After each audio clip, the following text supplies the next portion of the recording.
నమస్కారం. ప్రస్తుతం మనతో పాటు ప్రముఖ ఆధ్యాత్మికవేత్త, ప్రముఖ జ్యోతిష్య వాస్తు పండితులు ముల్లపూడి సత్యనారాయణ మూర్తి గారు ఉన్నారు. వారితో మాట్లాడిద్దాం. నమస్కారం గురుగారు. నమస్కారం సజన. గురుగారు, వృశ్చిక రాశి వారికి మరి మార్చి నెలలో ఎలా ఉండబోతుందో తెలియజేయండి. వృశ్చిక రాశి వారికి మార్చి నెల 2024 సంవత్సరంలో అర్ధాష్టమ శని జరుగుతున్నాడు. ఇది అందరికీ తెలిసిందే. లాభంలో ఉన్నటువంటి కేతు వల్ల అన్ని పనులు అయిపోతాయి, ఇంతవరకు పెండింగ్లో ఉన్న పనులన్నీ. ఇక ఉప్పు చేపల వ్యాపారము, సముద్ర సంబంధమైనటువంటి ప్రొడక్ట్స్, ఎక్స్పోర్ట్స్, ఇంపోర్ట్స్, చైనా నుంచి ఫార్మసీ రంగంలో చాలామంది చేస్తూ ఉంటారు. వీళ్ళందరి యొక్క వ్యాపారాలు బాగుంటాయి. ఇది ఫస్ట్ పాయింట్. ఇక ఎకనామిక్ ఫ్రంట్లో వృత్తి వ్యాపార ఉద్యోగ విషయాల దగ్గరికి వచ్చేసరికి చక్కగా ఉద్యోగాల్లో ప్రమోషన్స్ ఉన్నాయి. టీఏలు, డిఏలు, అరియర్స్లు కనబడుతున్నాయి. ట్రాన్స్ఫర్స్ అవుతాయి, కానీ ఆ ట్రాన్స్ఫర్స్ మీకు అనుకూలమైన ప్లేసుల్లో కాదు. ప్రమోషన్స్ వస్తే ప్రమోషన్ ఇచ్చి వేరే ఊరు ట్రాన్స్ఫర్ చేస్తే ఆ ఊరు వద్దని చెప్పి ఇక్కడ ప్రమోషన్ వదులుకుంటారు. ఈ విధంగా కొంతమందికి జరుగుతాయి. అలాగే ఆర్థిక పరంగా మనకి ఎంత డబ్బు వస్తున్నప్పటికీ కూడా అంత డబ్బు కూడా అత్తగారులకు ఖర్చు పెట్టడము, భార్యకి ఖర్చు పెట్టడము, మొత్తం వీడి జీతం అంతా కూడా ఈ వృశ్చిక రాశి వాళ్ళ భార్య పాకెట్ మనీకి సరిపోతుంది. ఈ మార్చి నెలలో అంత చక్కటి షాపింగ్ చేసేస్తుంది భార్య. కాబట్టి ఈ వృశ్చిక రాశి వారి యొక్క భర్తల గుండెల్లో ఇది గుబులు రేపుతుందన్నమాట. ఇది మాత్రం డ్యామ్ షోర్. ఇది ఎందుకని నేను చూశాను. అత్తగారు భార్య కలిసి మరి ఇద్దరు కూడా, ఒక అల్లుడు చక్కగా బాగానే రెస్పెక్ట్ ఇచ్చేవాడు. ఇద్దరు కలిసి ఆస్ట్రేలియా వెళ్ళారు, మళ్ళీ ఆస్ట్రేలియా నుంచి ఇండియాకి వచ్చారు. ఇతను ఖర్చు పెట్టుకున్నది ఏం లేదు, కానీ పాపం అత్తగారి భార్యలకు మాత్రం చక్కగా ఖర్చు పెట్టాడు. ఆ విధంగా కొన్ని సందర్భాల్లో ఉంటాయి. ఇప్పుడు ఉన్నటువంటి గ్రహస్థితి అదేనమాట. అండ్ గెట్ రెడీ మై వృశ్చిక రాశి వాళ్ళందరూ కూడా, ప్రేక్షకులు, పాకెట్ మనీ బాగా సంపాదించండి. మీ అత్తగారు వస్తారు, మీ భార్య యొక్క పాకెట్ మనీకి షాపింగ్కి సరిపోతుంది. మరి అలాగే వ్యాపారాలు చేసేవారికి ఎలా ఉండబోతుంది అంటారు? వ్యాపారాలలో మనకి కిరాణా బిజినెస్ బాగుంటుంది, ఫుడ్ ఇండస్ట్రీ బాగుండదు, తర్వాత ఈ యొక్క బట్టల షాపులు బాగుండదు, తర్వాత ఈ యొక్క స్వీట్ షాపులు అవనివ్వండి, తర్వాత ఈ వ్యవసాయ రంగాలు యావరేజ్గా ఉన్నాయి. మరి ఏమిట్రా ఏమున్నాయంటే ఒక్క కూరగాయల బిజినెస్ ఒకటే బాగుంటుంది. ప్యాడీ, అలాగే ధాన్యాలు, విత్తనాలు, మందుగుండు సామాను. ఇదేంటండి మార్చి నెలలో మందుగుండు సామాను అండి ప్రొడక్షన్ చేస్తారు మరి. సో ఇవన్నీ కూడా చేసేప్పటికి మనకు వచ్చేటటువంటి దీపావళి మధ్యలో ఉన్నటువంటి ఫంక్షన్స్కి వీటికి ఫైర్ వర్క్స్ బాగున్నాయన్నమాట. కాబట్టి ఈ యొక్క ఐరన్ సంబంధమైనటువంటి బిజినెస్లు బాగుండలేదు, ఆయిల్ ఇవి. ఇక సాఫ్ట్వేర్ రంగంలో యావరేజ్గా ఉంటాయి. ప్రాజెక్ట్స్ అనేటటువంటివి వచ్చినా వీళ్ళు దాన్ని నిలబెట్టుకోవాలి. డబ్బు ఇబ్బంది అనేటటువంటిది లైట్గా వస్తుంది, ఏం పర్వాలేదు. మరి స్టాక్ మార్కెట్ వారికి ఎలా ఉండబోతుంది? స్టాక్ మార్కెట్ వాళ్ళకి బ్రహ్మాండంగా ఉంటుంది. మంచి లాభాలు తీస్తారు కమోడిటీస్ మీద. ఈ యొక్క షేర్స్ వీటిపైన బాగుంది. రియల్ ఎస్టేట్ రంగాల వారికి ఎలా ఉంది? రియల్ ఎస్టేట్ రంగాల వాళ్ళకి మనకి 15 మార్చి వరకు, అంటే మొదటి 2 వారాలు అద్భుతమైనటువంటి లాభాలు తీస్తారు, ఊపేస్తారు. ఆ తర్వాత యావరేజ్గా ఉంటుందన్నమాట.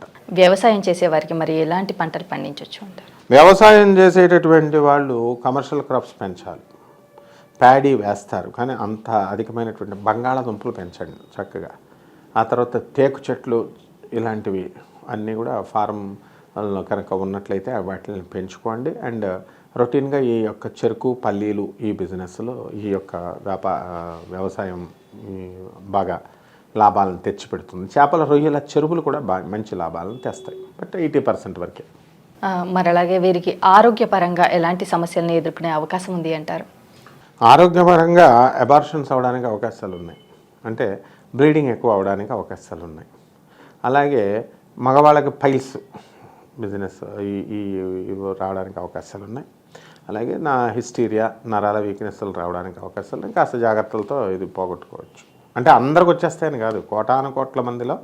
ఇప్పుడు అది ఎండాకాలంలో ఎండలు ఎలా ఎక్కువ కాస్తాయని స్కెలిటన్ ఐడియా ఇస్తామో, అలా ఈ వృశ్చిక రాశి వాళ్ళ అర్ధాష్టమ శని, రాహు పంచమ స్థితి ఇలా ఉండడం వల్ల ఇలా జరగడానికి అవకాశాలు ఉన్నాయి అని చెబుతాం.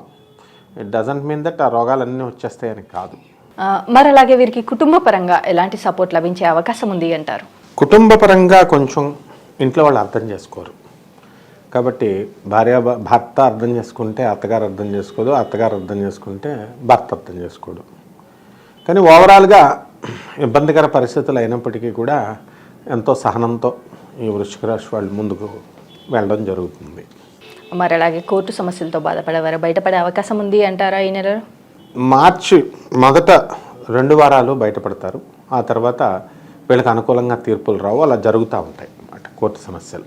విద్యార్థులకు కావచ్చు, ఇటు విదేశాలకు వెళ్ళాలి అనుకునే వారికి కావచ్చు, అలాగే ప్రభుత్వ ఉద్యోగాల కోసం ప్రిపేర్ అవుతున్న వారు కావచ్చు, ఎలా ఉండబోతుంది?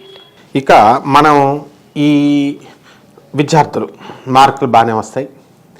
26 మార్చి తర్వాత ఎక్కువ జాగ్రత్త పడాల్సినటువంటి అవసరం, చదవాలి బాగా. ఇక విదేశాలకు సంబంధించిన అవకాశాలు వస్తాయి, కానీ వీళ్ళు కోరుకున్న చోట్ల సీట్లు రావు. విశ్వవిద్యాలయాల్లో మామూలుగా సీట్లు వస్తాయి, డబ్బులు కూడా కొంచెం అధిక మొత్తాదులో కొంచెం ఖర్చు అవ్వడం జరుగుతుంది. అండ్ నో ప్రాబ్లం, వీళ్ళు జాగ్రత్తగా ముందుకు తీసుకువెళ్తారు. అలాగే ఇతర ఉద్యోగాల్లో ఉన్నటువంటి ప్రైవేట్ ఉద్యోగస్తులు ఫారిన్ వెళ్ళాలనుకునేటటువంటి వాళ్ళు కూడా వాళ్ళు ఈజీగా వెళ్తారు. మరి అలాగే రాజకీయ నాయకులకు ఎలా ఉండబోతుంది అంటారు? రాజకీయ నాయకుల దగ్గరకు వచ్చేసరికి ఇంకా అంత అనుకూలమైనటువంటి సమయం కాదు, కానీ పర్వాలేదు, ముందుకు వెళ్తారు. ఈటుపోట్లతో ఉన్న గెలుస్తారు మొత్తం పైన. అంటే పరిస్థితి బాగా లేకపోయినా ఎలాగోలాగా బండి డబ్బులు ఇచ్చో సామధాన భేద దండోపాయాలతో అన్నట్టుగా వీళ్ళు ఏదో ఒక రూట్లో గెలుచుకొస్తారు. వివాహం కోసం ప్రయత్నిస్తున్న వారు కావచ్చు, ఇటు సంతానం కోసం చూస్తున్న వారు కావచ్చు, ఎలా ఉండబోతుంది అంటారు? వివాహం కోసం ప్రయత్నిస్తున్న వాళ్ళకి వివాహాలు కావు. ఇక సంతానం కోసం ప్రయత్నిస్తున్నటువంటి వాళ్ళకి సంతానం 26 మార్చి లోపల అవడానికి అవకాశాలు ఉన్నాయి. మరి అలాగే వీరికి గృహయోగం కానీ వాహన యోగం కానీ ఉంది అంటారా? వాహన యోగం అనేటటువంటిది డేంజర్. ఇప్పుడు వాహనాలు వేళ్ళే కొనకూడదు, వాహనం ఉన్నా యోగం ఉన్నా. ఇక గృహయోగాలు స్థల యోగాలు ఉన్నాయి కాబట్టి ఇళ్ళు అవన్నీ కొనుక్కోవచ్చు. అమావాస్య తర్వాత వృశ్చిక రాశి వారికి ఎలా ఉండబోతుంది అంటారు? మరి అమావాస్య తర్వాత వృశ్చిక రాశి వారికి మనకి యథాతథంగా ఉంటుంది పరిస్థితి. 26 మార్చి వరకు సేమ్ కంటిన్యూ అవుతుంది. మనకు అమావాస్య 10వ తేదీన వచ్చింది, 25వ తేదీన పౌర్ణమి వచ్చింది. కాబట్టి ఆఖరి 5 రోజులు బాగుండదు, మిగతాదంతా కూడా రొటీన్గా ఉంటుంది. మరి ఈ రాశి వారు చేసుకోవాల్సిన పరిహారాలు ఏంటంటారు? పరిహారాలు ఏమిటంటే శనికి జపం, శని స్తోత్రాలు, శనికి కిలోంపావు నల్ల నువ్వుల్ని, నల్లని వస్త్రాన్ని పేద బ్రాహ్మణికి శనివారం నాడు ఉదయం 8 గంటలకి దానం చేయడం ఒకటి. నవగ్రహాల చుట్టూ ప్రదక్షిణలు చేయడం. ఆ తర్వాత ఆ శని యొక్క భగవానుడికి పైన పాదాల దగ్గర చక్కగా ఈ యొక్క నువ్వుల నూనెతో అభిషేకం. అంటే పాదాల దగ్గర అంటే తల మీద నుంచి పోయొచ్చు, బట్ ఎంతసేపు మనం దేవుడికి పాదాల దగ్గరే, పక్కన వాళ్ళు పోస్తున్నారు కదా అని తల మీద పోయడం కాదు. దేవుడు మనం we are servants of God, we are servants of Shani Maharaj.